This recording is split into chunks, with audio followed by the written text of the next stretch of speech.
Nuevo escenario tenemos, hermanos. Vamos a estar cambiando ya cada determinado tiempo aquí nuestro escenario. Hoy estamos en el tercer cielo. ¿Sí? Estamos aquí entre nubes. Bienvenidos, sean todos bienvenidos a una reunión más de estudio. ¿Qué estamos estudiando? ¿Hechos de quién? ¿Hechos por quién? Gracias. Sí, porque no veía. Abran sus Biblias. Ahora sí, me decía mi hija, sí les vas a tener que decir a los hermanos, abran sus Biblias porque a lo mejor no se va a ver la proyección y me voy a dar cuenta cuántos cargan su Biblia.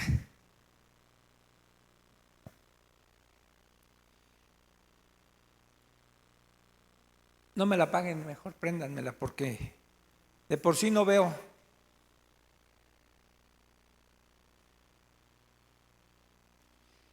Capítulo 8 estuvimos viendo ya cómo la persecución que inicia con la muerte del primer mártir de la iglesia, Esteban, y de ahí se desata una feroz persecución hacia la iglesia. Y esta persecución hace que sobre todo los judíos helenistas tengan que huir de Jerusalén, desplazarse, y se desplazan a la región siguiente o a la provincia siguiente, que es Samaria. Y todo el relato del capítulo 8 tiene que ver, o quizás no todo, la primera parte con la predicación de la palabra en Samaria. ¿Sí? Y ya vimos que llegó Felipe a Samaria y empezó a ver señales hechas por él, respaldadas obviamente por el Espíritu Santo en él, con milagros, prodigios, portentos, de tal manera que la gente se estaba convirtiendo, y aún dentro de eso se convirtió un tal Simón Mago, a tal grado que lo bautizó Felipe, porque Felipe tuvo 2 bautizos en este capítulo. El primero fue con el mago, al ratito vamos a ver, el segundo fue con un etíope. A ambos bautizó, pero aquí bautizó a Simón. Y después mandaron, cuando supieron en Jerusalén que lo que estaba sucediendo en Samaria, mandaron a Pedro y a Juan para ver lo que estaba sucediendo y confirmar a los hermanos recién convertidos. Y cuando llegaron ahí, vieron lo que estaba sucediendo y los apóstoles oraban por ellos, imponían las manos y al momento recibían el Espíritu Santo. Y no me acuerdo si se aclaró esa pregunta o si aclararon. ¿Cómo se dieron cuenta la gente y Simón? Porque dice la Escritura que al ver Simón lo que estaban haciendo los apóstoles, que imponían las manos y recibían el Espíritu Santo, les dijo a ellos: denme a mí también ese poder. ¿Cuánto quieren? Les pago, para que aquel a quien yo imponga las manos también reciban el Espíritu Santo. Y entonces Pedro le dijo: perezcas tú junto con tu dinero, si crees que el don de Dios se puede obtener de esa forma, ¿no? Arrepiéntete, le dijo. Arrepiéntete y quizás te sean perdonados esta maldad que hay en tu corazón, porque veo que en hiel de amargura estás. ¿Sí? Y entonces Simón le dice: ruega tú a Dios por mí.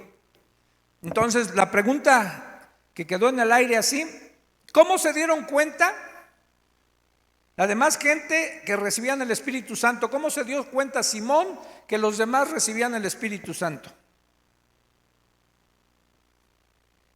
Pregunta para ustedes, no para mí.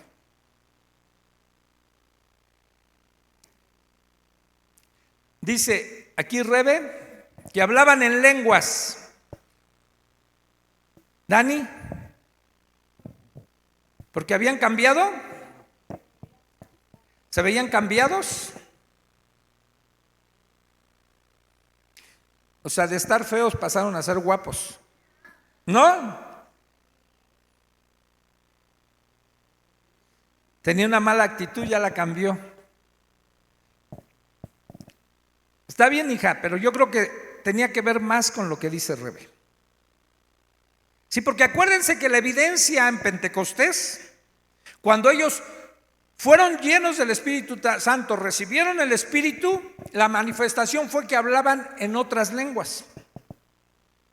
Y vamos a ver a lo largo del libro de Hechos, en otros pasajes, donde cuando recibían el Espíritu Santo inmediatamente hablaban en lenguas. Aquí no dice que hablaron en lenguas, pero era evidente que algo había sucedido en ellos. Claro que también lo que dice Dani debió haber existido, pero era menos visible, ¿no? Porque ustedes han de haber visto a lo largo de su vida de creyentes, cuando alguien se convierte, el cambio no se nota tanto en lo exterior, así, un cambio de actitudes, un semblante a lo mejor que cobre vida, pudiera ser también, ¿sí? Pero una aureola, dice Rubén. Pero sí, en ese entonces y en la actualidad, era la manifestación de las lenguas. Y entonces quedamos hoy también de ver, y la pregunta quedó así en el aire, y algunos dijeron que sí, hasta Dani también contestó que no, en cuanto a Simón, el mago. Si Simón sí se convirtió de verdad, porque hasta se bautizó, o no se convirtió. Nuevamente la pregunta, ¿se convirtió el Simón o no se convirtió el Simón? Liz dice que sí. Dani ya hace 8 días dijo que no, que ella cree que no se convirtió. A ver, ¿cuántos están con Liz que creen que Simón se convirtió? 1, 2, 3 y Liz 4, 5. ¿Y cuántos están con Dani que no se convirtió? 1, 2, 3, 4, 5 también. ¿Y los indecisos? Los indecisos, ¿qué opinan? Porque ya ha quedado empatado esto. ¿Que sí? ¿Que sí se salvó? Está desempatando Pepe. A ver quién da más. ¿Quién empata de los que dicen que no? Ok, déjenme dar mi opinión de lo que yo creo. Yo creo que Simón no se convirtió. Porque, miren, más adelante, cuando él ofrece dinero, quiere sobornar para recibir ese poder, lo que le dice Pedro es: perezcas tú junto con tu dinero. Si crees que el don de Dios se puede obtener con lana. ¿Y qué le dice? Arrepiéntete, arrepiéntete. ¿Y qué le contesta Simón?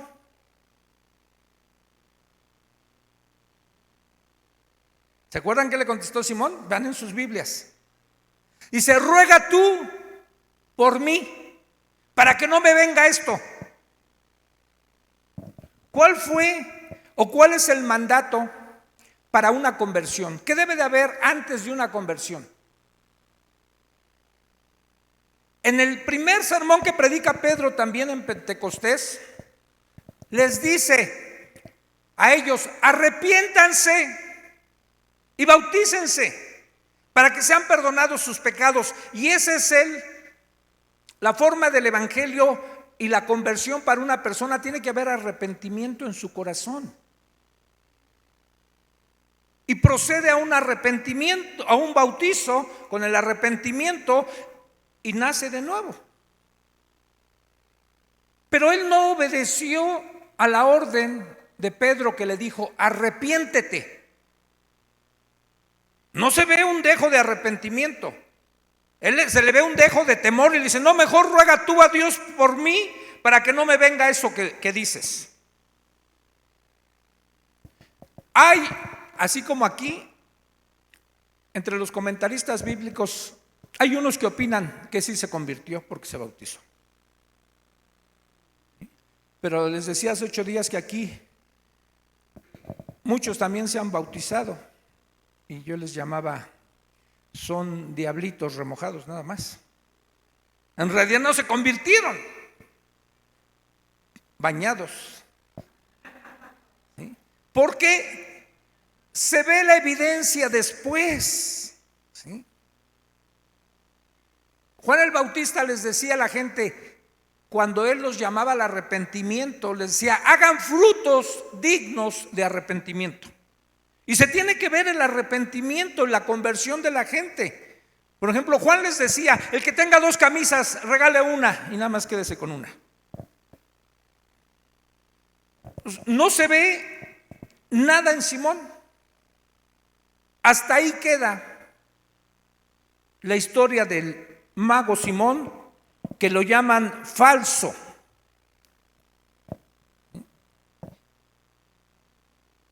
Entonces, ya después de esto dice, y ellos, versículo 25, habiendo testificado y hablado la palabra de Dios, se volvieron a Jerusalén, refiriéndose a los apóstoles, y en muchas poblaciones de los samaritanos anunciaron el evangelio. Entonces seguía. Hasta aquí alguna pregunta, algún comentario de los que quiere alguien comentar, de los que dicen que sí se salvó Simón. ¿Qué argumento me dan para que se salvó? ¿Porque se bautizó? Entonces, tuvo fe para bautizarse, me imagino, ¿no? Si no, no se hubiera bautizado. Entonces creyó. Después si se arrepintió, pues ya fue, pero al principio sí creyó.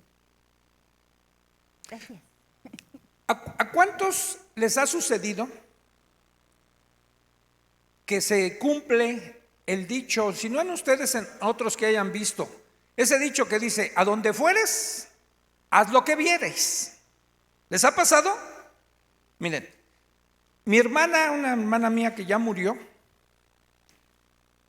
llegó a acompañarme a la otra iglesia que antes estuvimos mi esposa y yo. El primer día que llegó, se oró por una persona ahí, ¿verdad? El pastor. Y entonces el pastor les dijo a todos, extiendan sus manos sobre este enfermo. Y mi hermana con los ojos bien cerrados estaba así. Yo creo que no entendía ni de qué se trataba. Porque eso es lo que se ve. En la iglesia primera a la que yo llegué, fíjense, allá creían mucho en la liberación. Decían que los cristianos tenían demonios. Había un ministerio de liberación al que yo me iba a inscribir, ¿verdad? ¿O me inscribí? Sí me inscribí, pero nunca eché fuera demonios, ¿verdad? Pero si alguien quiere que le eche uno fuera, venga conmigo. Pero miren, allá, como se creía en eso, ¿qué creen? Seguido en las reuniones, a cada ratito había manifestación de endemoniados. Hagan de cuenta que estábamos así como ahorita, y de repente empezaba alguien, ¡ah! ¡Ah! ¡Ah! ¿En serio? Y entonces se interrumpía la reunión y todos decían, ¡fuera! ¡Fuera! ¡Déjalo! ¡Salte, demonio! Y empezaban ahí y se montaban en la persona y unos espectáculos y los niños bien espantados. Es más, Lalo, a ver si te acuerdas, hijo, cuando íbamos a esa iglesia, a las pocas semanas de estar yendo allá, se despertaba en la madrugada y brincaba en su cama y gritando, espantado. Y yo le decía, ¿qué pasa? Y digo, es que ahí. Me decía que veía algo en la pared. Y entonces yo fui a preguntar en la escuela, ¿qué les están enseñando a los niños? Les hablaban más de Satanás que de Dios. Y entonces no era raro ver esas manifestaciones a cada ratito de endemoniados. Pero ¿qué creen? Cuando yo estuve en los grupos aprendí esos trucos de la gente o por qué hace eso la gente. Gente que quiere llamar la atención. Gente que está tan disminuida en su valor, que de alguna manera quiere atraer la atención hacia su persona. Eso me sucedió a los 2 meses más o menos de estar en el grupo. Me tocó ver una persona que estaba así en la tribuna hablando, y de repente empezó, ay, me va a dar, y le dio. ¿Qué fue el que le dio? Se cayó. Era una mujer, y yo luego tenía poco tiempo, iba a ayudarla, como todo un caballero que soy, ¿no? Entonces iba a ayudarla, y una mujer más experimentada, como de 70 años, ¿verdad? Era Luz María. Nos hizo a todos los que íbamos a ayudar: quítense, déjenla, nadie se acerque. Y fue cuando esa mujer se agachó con ella y le dio 2 cachetadas. Levántate, no te estés haciendo. Y que se levanta. Se estaba haciendo. De verdad. Y así me tocó ver varias manifestaciones en los grupos de gente que no se le pelaba. Déjenme, perdón por la palabra. Porque sabíamos su vida y cómo quería llamar la atención. Una vez con una cuñada mía, que también era así, seguido se iba.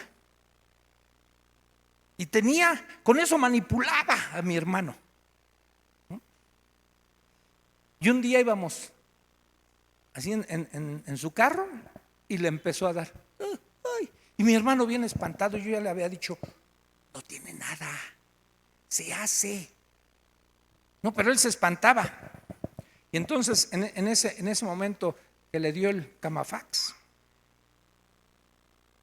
se oyó una ambulancia o patrulla, y le digo, ya nos agarró la patrulla. Y se levanta ella, ¿dónde? Se le olvidó que estaba en el Camafax. ¿Por qué les cuento esto? Porque, miren, hay muchas cosas que se fingen. Pudiera ser una evidencia, Anita, porque dice que se bautizó, pero no es una garantía tal el que se haya convertido por haberse bautizado, ¿sí? Pudiera ser, tú puedes estar dentro de los mismos comentaristas que opinan que sí se salvó. Yo creo que no se salvó porque no hubo un arrepentimiento. Pero hasta aquí, para pasar a la otra parte, ¿o alguien quiere comentar algo más? Rubén, Leti, primero las damas, por favor. En el versículo 23, bueno, no lo tengo porque no traje Biblia, pero en la palabra de Dios para todos dice, púdrete con tu dinero. En Dios habla hoy, dice, que tu dinero se condene contigo. Y en la versión lenguaje sencillo dice, vete al infierno con todo y tu dinero.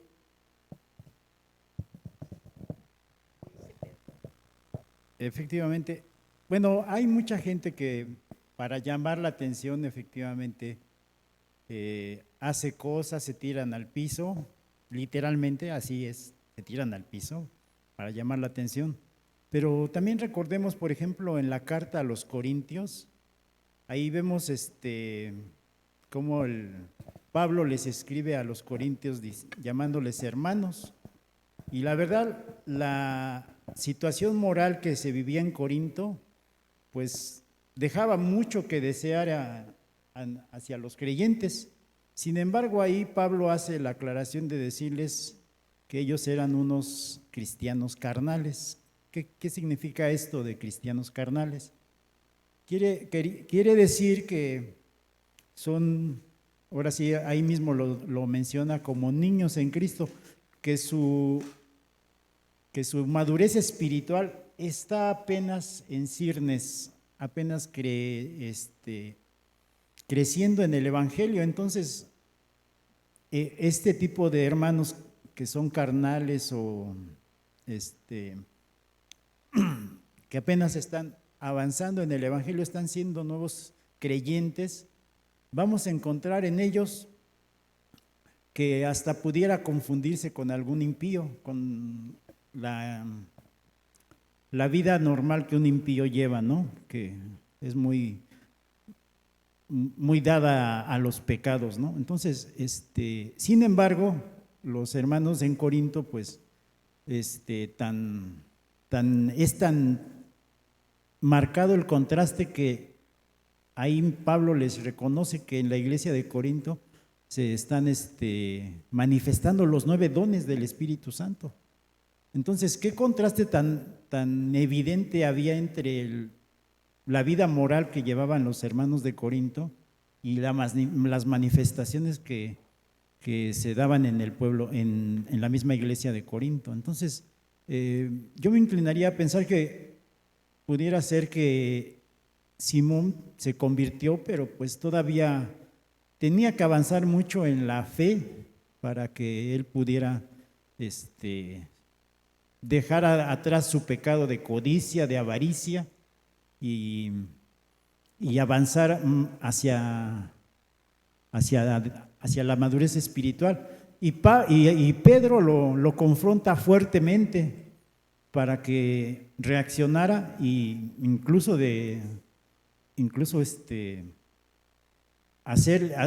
declarar sobre él que pudiera tener mucho cuidado porque incluso estaba yendo camino al infierno por su avaricia, por su codicia. También acepto lo que bien dice nuestro hermano Jesús, de que bien pudo no haber creído, pero solamente en ese sentido, pues solamente Dios sabe a ciencias ciertas que si realmente la gente se convierte, no pudiéramos nosotros negar que no se ha convertido una persona, pero pues al tiempo, ¿no? Vamos viendo si realmente la persona va entendiendo lo que es la salvación de nuestro Señor. Entonces, pues, pudieran ser las dos posiciones, ¿no? No me quiten tiempo, ¿eh? Ya me están moviendo ahí el cronómetro. Aquí hice una anotación acerca de Simón y le puse: desaprender lo malo es más difícil que aprender lo bueno. Estamos a veces tan anclados en una forma de vivir. Hemos vivido de una forma tal que todas las cosas que giran alrededor nuestro ha sido por tantos años que dejar eso nos cuesta mucho trabajo. Y Simón no iba a cambiar de la noche a la mañana, aunque la conversión tiene que ver con un acto de fe. Y después la transformación viene a ser un proceso, como ahorita lo decía Rubén, en función de los corintios, ¿no? O sea, se seguían viendo como si fueran impíos, pero ya eran creyentes. Y no había evidencia de ellos, de su conversión, pero era sincera, porque ¿cómo empieza la primera carta a los Corintios Pablo? ¿Cómo se dirige a ellos? Amados y santos. Los está reconociendo como hermanos. Pero aquí nunca se usa un epíteto para Simón de hermano. Y es diferente, ¿no? Vamos a entrar a la segunda parte del capítulo 8 acerca de Felipe.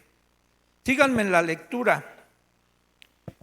Versículo 26 dice: un ángel del Señor habló a Felipe diciendo: levántate y ve hacia el sur por el camino que desciende de Jerusalén a Gaza, el cual es desierto. Entonces él se levantó y fue, y sucedió que un etíope, eunuco, funcionario de Candace, reina de los etíopes, el cual estaba sobre todos sus tesoros y había venido a Jerusalén para adorar, volvía sentado en su carro y leyendo al profeta Isaías. Y el Espíritu dijo a Felipe: acércate y júntate a ese carro. Acudiendo Felipe le oyó que leía al profeta Isaías y le dijo: ¿pero entiendes lo que lees? Él dijo: ¿y cómo podré si alguno no me enseñare? Y rogó a Felipe que subiese y se sentare con él. El pasaje de la escritura que leía es este: como oveja a la muerte fue llevado, y como cordero mudo delante del que lo trasquila. Así no abrió su boca, en su humillación no se le hizo justicia, mas su generación, ¿quién la contará? Porque fue quitado de la tierra su vida. Respondiendo el eunuco dijo a Felipe: te ruego que me digas, ¿de quién dice el profeta esto? ¿De sí mismo o de algún otro? Entonces Felipe, abriendo su boca y comenzando desde esta escritura, le anunció el evangelio de Jesús. Y yendo por el camino, llegaron a una cierta agua, y dijo el eunuco: aquí hay agua, ¿qué impide que yo sea bautizado? Felipe dijo: si crees de todo corazón, bien puedes. Y respondiendo dijo: creo que Jesucristo es el Hijo de Dios. Y mandó parar el carro, y descendieron ambos al agua, Felipe y el eunuco, y le bautizó. Cuando subieron del agua, el Espíritu del Señor arrebató a Felipe, y el eunuco no le vio más, y siguió gozoso su camino. Pero Felipe se encontró en Azoto, y pasando anunciaba el evangelio en todas las ciudades hasta que llegó a Cesarea. Bien, aquí vamos a iniciar o a terminar este capítulo, y después viene el siguiente y el siguiente, con 3 conversiones maravillosas. Y leía, no lo he investigado, pero leía de alguna persona que dice que estas 3 conversiones tienen que ver con las 3 descendencias de Noé, de los hijos de Noé. Y dicen que esta conversión del eunuco tiene que ver con Cam, con los cananitas. Y que la conversión que sigue en el capítulo 9 de Saulo tiene que ver con Sem, con la descendencia de Sem. Y que la conversión que viene de Cornelio en el capítulo 10, tiene que ver con Jafet, el tercer hijo. Lo voy a investigar bien porque nunca había escuchado ese comentario. Nunca había leído eso. De estas 3 conversiones se me hizo interesante, pero hasta ahí me quedé. ¿Sí? Hoy vamos a ver la conversión de este etíope. Fíjense, dice que un ángel del Señor le habla a Felipe y le da una orden. ¿En dónde estaba Felipe? En Samaria. Y le da una orden que salga de Samaria, que se vaya por un camino hacia el sur, ¿sí? Y ese camino desciende de Jerusalén a Gaza, y es un camino desierto. A mí me sorprende cómo hace las cosas Dios. Por algo el profeta Isaías dice de Dios, o Dios dice a través del profeta Isaías: tus pensamientos no son mis pensamientos, y tus caminos no son mis caminos. Porque yo, y a lo mejor tú, hermano, en la lógica que podríamos manejar, yo hubiera dejado a Felipe en Samaria, lo hubiera establecido ahí como un pastor. Pues está teniendo éxito, ¿no? Todo lo que está haciendo, ¿para qué lo muevo? Pero Dios tiene otros planes, y los de Él son mejores. Y el problema es saber escuchar la voz de Dios, ¿no? Aquí Felipe fue sensible porque Dios le manda un ángel y le dice lo que tiene que hacer, y él, me asombra la obediencia inmediata que tiene, la sumisión a la orden, y él no sabe ni a dónde lo están mandando. Aquí estas 3 muchachas me van a entender, las del americano, ya que a ellas les gusta el americano y a mí me gusta el americano. A mí me gusta mucho cuando está la jugada y de repente el quarterback ve que ya le leyeron la jugada y la cambia. Junta tantito rápido a su equipo y cambia la jugada. Dice: no, vamos a cambiarla, ¿no? Y a veces pienso que así le hace Dios. Vamos a cambiar la jugada para estos. Y se la cambia a Felipe, pero Felipe obediente. Al fin, Dios es el coach, Felipe el quarterback, y tiene que obedecer. Y también me asombra que Dios no le dice ni qué va a hacer con él. Porque eso de caminar en la incertidumbre, porque todavía cuando nos dan una orden de dejar algo e irnos a otro lado, pues queremos ir con la seguridad, pues ya sé a dónde voy, ya me dijeron lo que va a haber para allá. Pero a Felipe no le dice nada, nada más le dice: vete por ese camino, el cual está desierto, es desolado, ¿sí? No hay nadie. Y se fue. Felipe obedece. Y ustedes saben que en el desierto no hay muchas cosas, ¿verdad? Y la gente no transita, no va a pasar sus vacaciones. ¿Alguien pasa sus vacaciones en el desierto? No, ¿verdad? Ni siquiera encuentras un Oxxo en el desierto. Te dirías: ay, me da sed y ahí pues voy a la tienda de conveniencia y al fin el Oxxo tiene siempre las bebidas bien frías. No hay nada. Estaría bien que hubiera un Oxxo allá, ¿verdad? Sería buen negocio. El problema es que no pasa gente, hija. ¿Sí? A menos que lo hagan como Las Vegas. Las Vegas era desierto. Hicieron una ciudad. Entonces Felipe obedece, y como en el desierto no transita la gente, creo que es un milagro que de repente encuentra una carroza que va transitando en el desierto en el mismo camino en el que va Felipe. Y además va una persona importante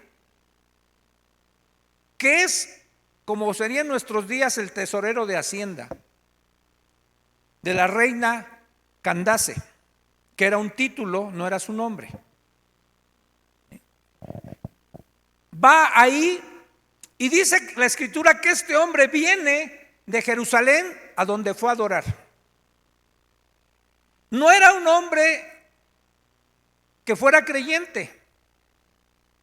A lo mejor simpatizaba con las fiestas de los judíos porque había ido a Jerusalén a adorar y tenía un hambre espiritual que él quería saciar.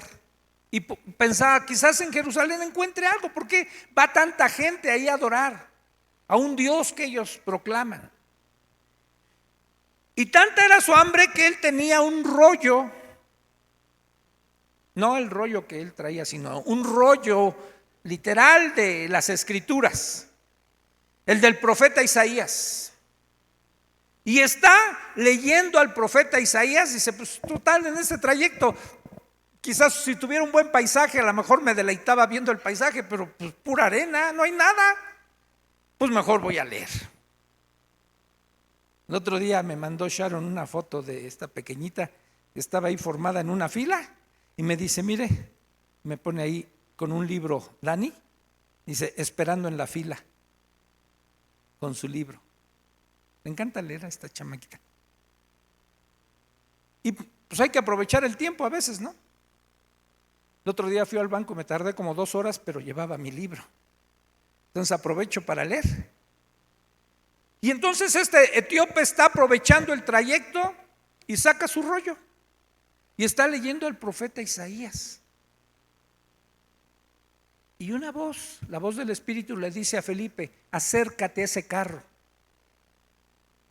Y corre Felipe. Y alcanza a escuchar Felipe que está leyendo al profeta Isaías.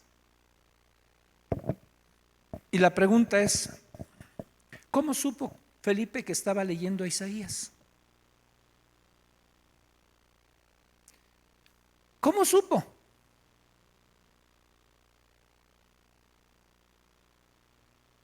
En el capítulo 4 de Lucas narra una historia Lucas acerca de Jesús. Dice que en ese día, que era sábado, dice: Jesús fue a la sinagoga como era su costumbre, porque Jesús iba como buen judío a la sinagoga los días de reposo. Y llegó ahí, se sentó en la sinagoga a escuchar la Escritura, pero como le hacen en las sinagogas hasta la fecha de los judíos, si ven a alguien que puede darles una palabra, lo invitan. Y vieron a Jesús y probablemente ya lo habían escuchado y le dijeron: pasa y danos una palabra. Y le pasan el rollo. Y agarra el rollo Jesús y busca una escritura que él quiere leerles a todos.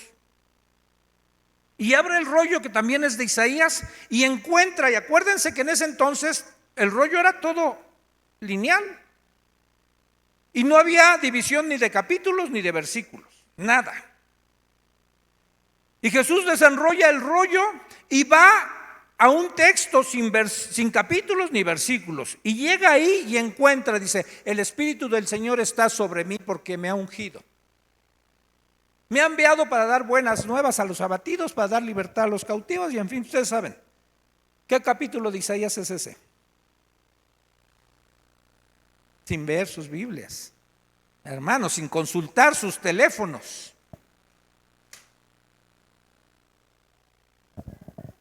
¿Qué capítulo? ¿Por qué Jesús lo encontró así?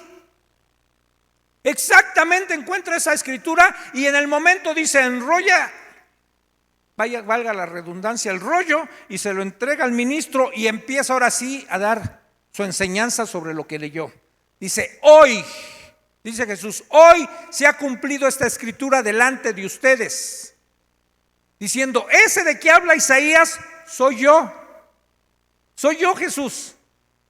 Se cumplió la escritura delante de ustedes. Están viendo aquel del que profetizó Isaías, que el Espíritu de Dios iba a estar sobre él, que iba a dar libertad a los cautivos, ¿sí?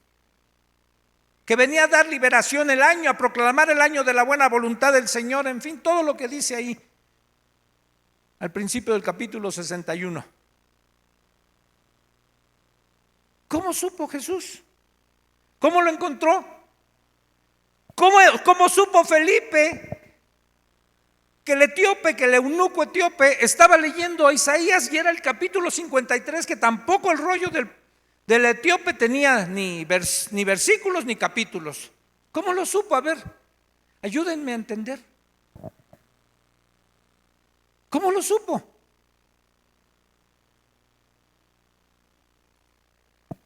Muy bien, Rebe.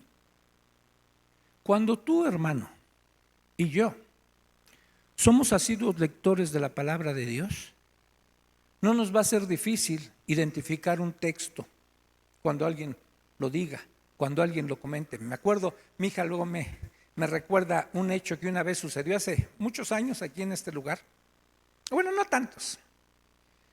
Que un día estaba predicando Memo y entonces Memo dijo, en tu luz veremos la luz, pero no citó la Biblia, ¿no? Y un hermano que yo tenía atrás dice, ay, qué bonita frase del pastor Memo, en tu luz veremos la luz. Y yo volteo y le digo, sí, está en la Biblia. Hay gente que ha escuchado al Papa y cita la Biblia y dice, ay, qué bonito dijo eso el Papa, citó la Biblia.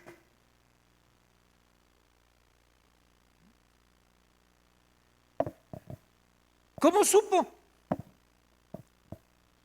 Cuando uno está metido en la palabra de Dios, va a poder identificar el texto. Felipe era, aparte de ser un hombre lleno del Espíritu Santo, ¿sí?, era un hombre que leía la palabra de Dios. Jesús prometió que de parte del Espíritu Santo, dice, ustedes no se preocupen. Dice, el Espíritu Santo les hará recordar todas las cosas. Pero ¿saben a quién le hace recordar el Espíritu Santo? Al que ya las leyó, al que ya las estudió. Un estudiante que no estudie y se presenta un examen, el Espíritu Santo no le va a hacer recordar nada porque no ha leído nada, no ha estudiado nada. Va a reprobar aunque invoque al Espíritu Santo. Y la Escritura la vamos a recordar, o el Espíritu nos las va a recordar cuando la hemos estudiado. Y como Felipe la había estudiado, se había profundizado en ella, inmediatamente cuando oye que está leyendo al profeta Isaías, le dice, ¿entiendes lo que lees? Dice, pues no entiendo lo que leo. Si nadie me lo explica, ¿cómo voy a entender? Medio pesco algo, a lo mejor dijo el eunuco. Medio pesco algo, pero no sé si está hablando el profeta de sí mismo o está hablando de otro. Le dice, ¿te quieres subir? Te invito a mi carro blindado último modelo. que sería la comparación para esta época, ¿no? Un secretario de Hacienda en un carrazo de lujo, que esté blindado, ¿sí? Y lo invita a subir a su carroza. Y dice, y partiendo desde esa escritura que estaba leyendo el profeta del profeta Isaías, partiendo desde ahí, o sea, se va para atrás, Felipe lo viene trayendo por toda la escritura hasta el momento que ya están viviendo, donde él ya conoce a Jesús, a este resucitado. Y digamos, le hace una conversión que es totalmente diferente a lo que pasó con Simón. No especifica qué tanto trayecto estuvieron juntos, de qué tanto le habló, nada más dice desde esta escritura que estaba leyendo de Isaías hasta acá, hasta Jesús, le explica. Y al eunuco, al etíope, se le abre la mente. Dios había preparado su corazón por el deseo que él tenía, se le abre el corazón. Y probablemente, lo más probable es que también le habló de lo que era el bautismo. Y sucede otro milagro. Primero el milagro de encontrarse Felipe en el desierto donde no hay nada, se encuentra un carruaje de un etíope. Pero después otro milagro. Después se encuentran un pequeño oasis, porque casi no hay agua en el desierto, ¿verdad? Y para bautizar hay que tener agua. Entonces llegan. En las arenas movedizas le iba a bautizar, dice Dani. Encuentran agua y el etíope se adelanta, dice, aquí hay agua, ¿qué impide que yo sea bautizado? ¿Algo me lo puede impedir? ¿Y cuál es el requisito para bautizarse? Haber creído. Porque le dice Felipe, si crees, bien puedes. Dice, yo creo, de ese Jesús que me hablaste, yo creo que Él es el Hijo de Dios. ¿Sí? Yo creo en eso. Y entonces ambos descienden del carro, Felipe y el etíope, y los dos se meten al agua. Felipe lo bautiza, ¿sí? Y en el momento sucede un tercer milagro. Felipe desaparece. El Señor se lo lleva de ahí. Una teletransportación. ¿Sí? Se va y desaparece a los ojos del eunuco etíope. ¿Y cuál es la reacción del etíope? Dice, se llenó de gozo. O sea, por ese acto que sucedió de que Felipe es llevado por Dios a otro lado, esto más lo convence al etíope que lo que le compartieron, que lo que ya creyó es la pura verdad. Hay una evidencia más que él ve con sus propios ojos, y esto en lugar de espantarlo o de entristecerlo, no, lo llena de gozo, porque ya tiene la salvación. Y fuentes extrabíblicas dicen que este etíope es el que fue y llevó el evangelio a toda la raza negra, a África, ¿sí? Que por él se propagó el evangelio por allá. Entonces, ¿qué historias tan maravillosas nos presenta la Biblia, ¿no? Ahora, pregunta. ¿Por qué ese funcionario etíope era un eunuco?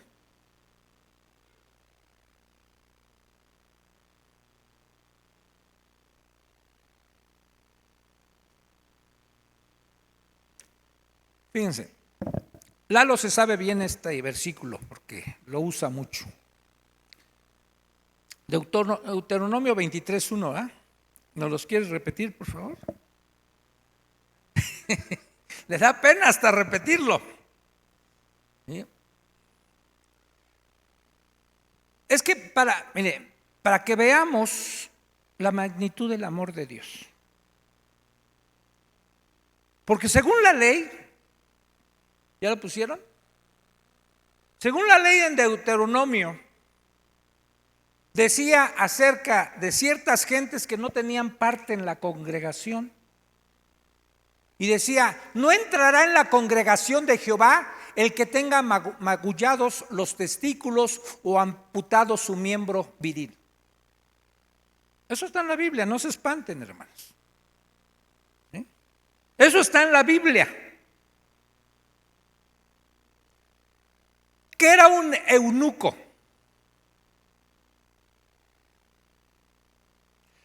Este era un funcionario, generalmente los reyes de esas épocas, no solo los reyes también de Israel lo hacían, pero otros reyes, por ejemplo, podemos ver en el libro de Esther que el rey Asuero, ¿sí?, tenía sus eunucos para sus doncellas que cuidaban. ¿Por qué se hacían eunucos o los hacían eunucos? Para que no tuvieran ni sus esposas ni la reina ninguna tentación para meterse con el que las iba a cuidar. Le amputaban su miembro viril. Lo hacían eunuco. ¿Sí? Este hombre era un funcionario de la reina Candace, y la reina de Candace debería de haber tenido, yo creo, su esposo, que era el rey. Aquí nada más habla de ella.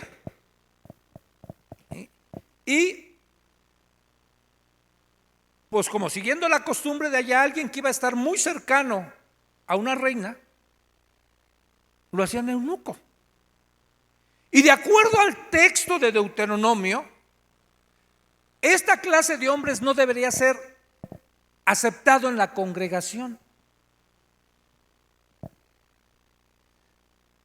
Pero Dios, Jesús, rompe todo estereotipo. Para Dios, todos tenemos aceptación, aun que en la ley hubiese dicho así antes.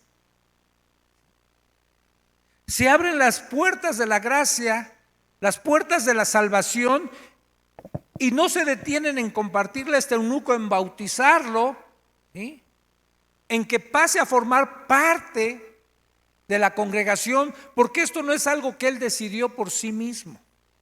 Acuérdense que en otra parte de la Biblia dice: hay eunucos que los hicieron, hay otros que se hicieron a sí mismos, otros que nacieron y otros que se hicieron a sí mismos por el reino de Dios, sin necesidad a lo mejor de amputarse nada. Aquí no tenemos ninguno. Pero si alguno se quiere hacer eunuco, por eso pusimos esta cortina, porque ahorita podemos hacer algunos eunucos. No voy a preguntar cuántos, ya nomás al rato pasen, por favor. Y entonces a mí me asombra porque no se detiene, no hay impedimento, no es ni el ángel ni el espíritu que le dice a Felipe: no te acerques a ese carro. No, al contrario, le dice: ve, acércate, porque Dios había visto el corazón de ese etíope, porque estaba yendo a Jerusalén a adorar al Dios que todavía no conocía, pero que quería conocer, quería saciar su hambre espiritual que tenía, su necesidad de llenar ese vacío. ¿Sí? Y Dios va a responder así a cualquiera. Miren, cualquiera de nosotros, yo creo que antes de habernos convertido, tuvimos una profunda necesidad de Dios. Y en nuestro clamor, en nuestra necesidad, y aún sin conocer a Dios, buscamos de Él, y Él de alguna forma nos responde. Y me acuerdo yo cuando había roto el vidrio de mi casa. Tenía 2 meses que mi esposa me había dejado. Se había llevado a mi hija. 2 meses no había barrido mi casa por la depresión que tenía y por lo perdido que estaba. No había hecho mi cama, no había cambiado nada, colchas, nada. Y cuando abrí mi casa, veo mi cama, la cuna de mi hija, y me entra una depresión y ¡pah!, le volteé un trancazo al vidrio, lo rompo, me corto toda la mano y me tiro a la cama a llorar. Y me jalo los cabellos y grito en mi desesperación: Dios mío, ayúdame. ¿Qué dice Jeremías 33:3? Clama a mí, dice Dios, y te responderé. Y te enseñaré cosas grandes y ocultas que tú no conoces. Yo no sabía ese versículo, hermanos. Yo solo tenía una necesidad muy profunda y clamé al Dios que una vez mi madre me enseñó y del cual le di la espalda durante muchos años. Pero clamé. Al día siguiente, mi amigo, mi mejor amigo que tuve en mi adolescencia, fue a mi casa, me buscó y cuando me encontró en la condición en que estaba, llegó con estas palabras a decirme: ya no estás solo. Él tenía 1 año que había entrado a Neuróticos Anónimos. Había andado igual que yo, pero llegó a buscarme, a rescatarme. Y esas fueron sus palabras: ya no estás solo. Y a partir de ese momento ya no estuve solo. Dios usa los caminos que Él quiere, a la gente que Él quiere, como Él quiere. Para este etíope usó a Felipe en el desierto, para que ese después se convirtiera al Señor y fuera a llevar el evangelio a toda África. La Biblia no registra más del etíope, pero registra su conversión. Y si es cierto lo que yo leí, que él es uno de los descendientes de Cam, Dios, a pesar de que dio una maldición a Cam, cuando descubre la desnudez de su padre, Dios no olvida a ningún ser humano. Y le plació a Dios utilizar a este etíope, pero utilizar a Felipe, y todas las cosas se combinan para que haya una conversión en este hombre que iba a llevar esperanza al lugar donde iba a regresar, a Etiopía. Así hace las cosas Dios. ¿Qué? Podríamos decir, Dios le dijo a Felipe: ya no te quiero en Samaria, ahí nada más es una pequeña provincia, quiero que nada más le compartas a un hombre, y por medio de ese hombre se va a extender mucho más el evangelio. Así que yo he escuchado a pastores que a veces se sienten desilusionados porque su congregación es bien chiquita, pero también he escuchado historias maravillosas de pastores que han tenido 15 miembros y así se murieron, pero uno de esos miembros llegó a ser un gran predicador y llegó a convertir a miles y miles de gentes. Así que para Dios la obra que estemos haciendo tiene un valor a los ojos de Él, no a los ojos de los hombres. Hermanos, no nos preocupemos si somos 250. Hoy estaba viendo a Alejandro Escobedo y me preguntaba a mi esposa: ¿cuántos miembros tiene Alejandro Escobedo? Le digo: bueno, la última vez que yo supe eran 6,000. Y decía él: ay, tuvimos una reunión en Zoom, dice, con 600 hombres. Dice: me encanta esa reunión en Zoom con 600 hombres. Y dice mi esposa: ¿cuántos tienes tú? Déjalo así, mi reunión de varones. ¿Sí? Pero no estamos aquí para competir entre iglesias, estamos para glorificar a Dios. Y si a uno como pastor le tocó estar en un grupo de varones con 10 varones, eso es lo que Dios quiere que yo haga. ¿Sí? Y si a Alejandro Escobedo le tocó para estar con 1,000 varones, eso Dios quiere que Alejandro lo haga. ¿Sí? Todo se hace para la gloria de Dios. Y a Felipe quiso que ya nada más le compartiera a ese etíope. Ya después nada más vamos a ver un comentario acerca de Felipe después, ¿sí? En toda la escritura. Pero lo maravilloso que es que su nombre quedó registrado en la Biblia. Preguntas, hermanos, comentarios.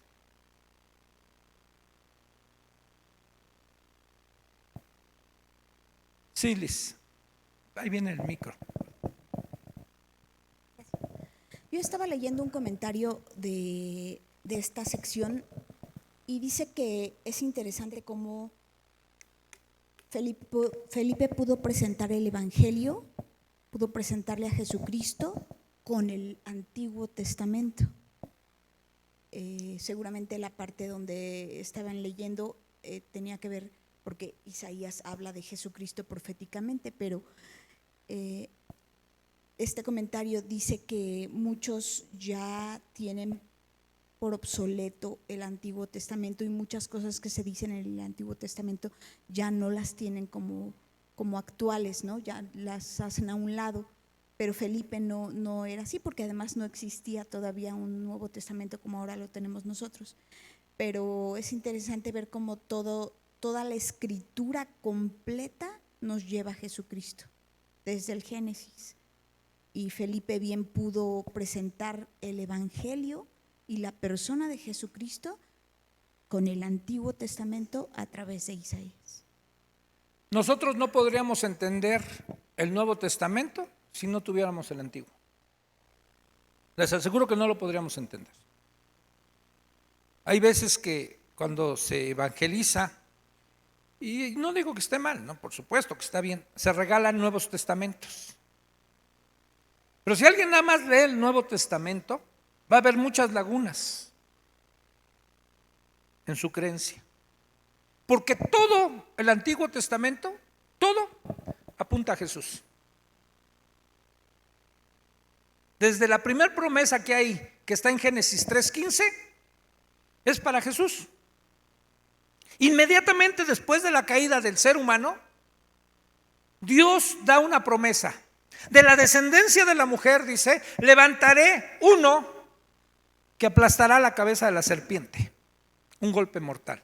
Aunque ella, la serpiente, le va a herir en el calcañar, un golpe que no es mortal.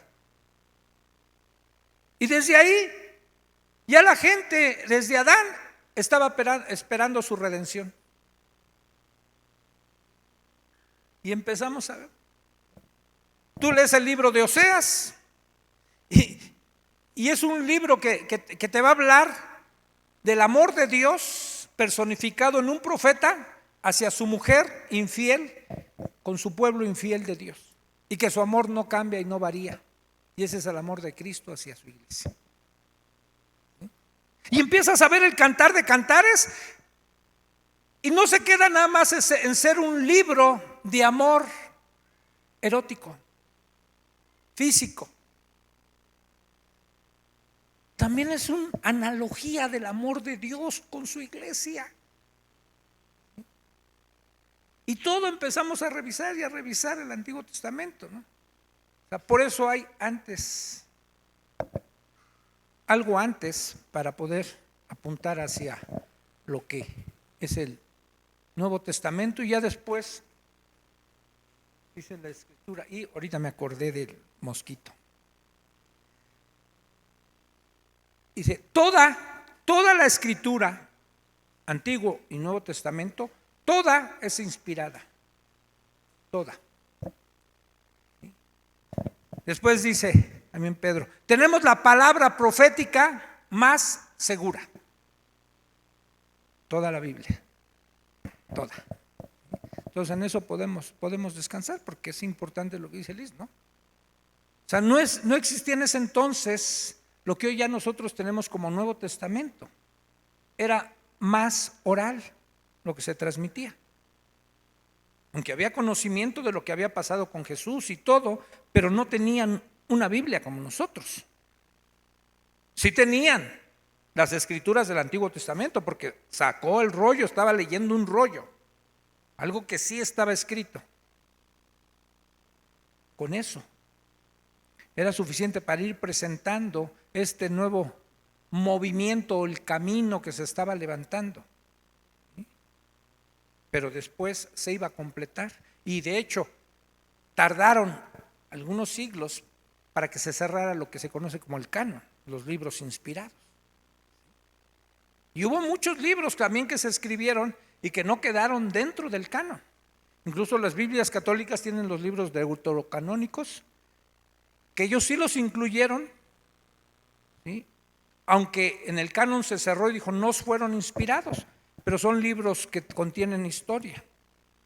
Léanlos ahí a Judith, lean a Eclesiástico, lean a Tobías, lean a Macabeos, ¿sí? El libro de sabiduría, que no es Proverbios, es otro libro que se llama Sabiduría. Entonces, y van a ver que de repente van a encontrar unos versículos que ustedes dicen, esto debería estar en la Biblia.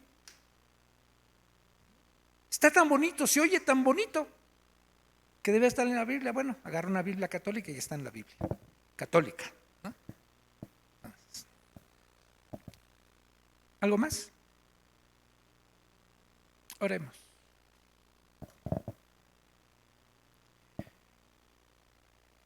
Te agradecemos, Dios, por hombres como Esteban, por hombres como Felipe, por hombres como Isaías, que hoy lo leía, Señor. Cuando tú haces un llamado a su vida, cuando tú, Señor, purificas sus labios, y cuando Él se presenta delante de ti y te dice, heme aquí, envíame a mí. Que así podamos también cada uno de nosotros, Señor, presentarnos delante de ti. Y si tú nos quieres enviar a algún lugar, si quieres cambiar el rumbo que ahorita llevamos porque tú nos quieres usar por otro lado y aún aparentemente menor a lo que podamos estar haciendo, tú eres el amo. Tú eres soberano y puedes hacer lo que quieras. Solo déjanos ser sensibles a tu voz, obedientes de manera inmediata, llenos de fe, confiados, Señor, en que tus planes son mucho mejores que los nuestros y que además los resultados que vengan es para darte gloria a ti, no para robártela a ti. Gracias por estos hombres, Señor, que al principio su trabajo aparentemente era muy sencillo, más material que espiritual, pero que te plació a ti usarlos de esta manera. Sabemos que hoy están en el cielo contigo y que aunque los nombres de ellos no estén registrados en el capítulo de los héroes de la fe, también están ahí, Señor, de alguna forma escondidos entre los otros versículos cuando dice que algunos por la fe cerraron bocas de leones, Señor. Evitaron el filo de la espada. Ahí están. Y los otros que fueron aserrados, aquellos que fueron quemados, aquellos que fueron lapidados como Esteban. Creemos que ahí están insertados estos hombres que fueron hombres de fe. Gracias por sus vidas, en el nombre de Jesús. Amén. Si alguien trajo diezmos, ofrendas, hermanos, aquí está el cesto. Mañana les hago una aclaración, no va a haber reunión mañana, ¿sí? Porque está siendo ocupado aquí todavía con ensayos y eso. Hace rato hablé con Memo. De todos modos lo iba a mandar en el grupo de administración de alabanza, pero para los que estén aquí, les informo, mañana no hay reunión, mañana jueves, ¿sí? Nos vemos el sábado para la clausura del campo. A las 10 es la invitación para que vengan a ver el trabajo de sus hijos, de sus nietos, y nos vemos el sábado a las 10. ¿Perdón? No hay mujeres ni varones. Cancelamos, también dijimos el domingo, se canceló la reunión de mujeres porque no hay espacio, todo está ocupado, y la de varones también. Entonces nos vemos el sábado en la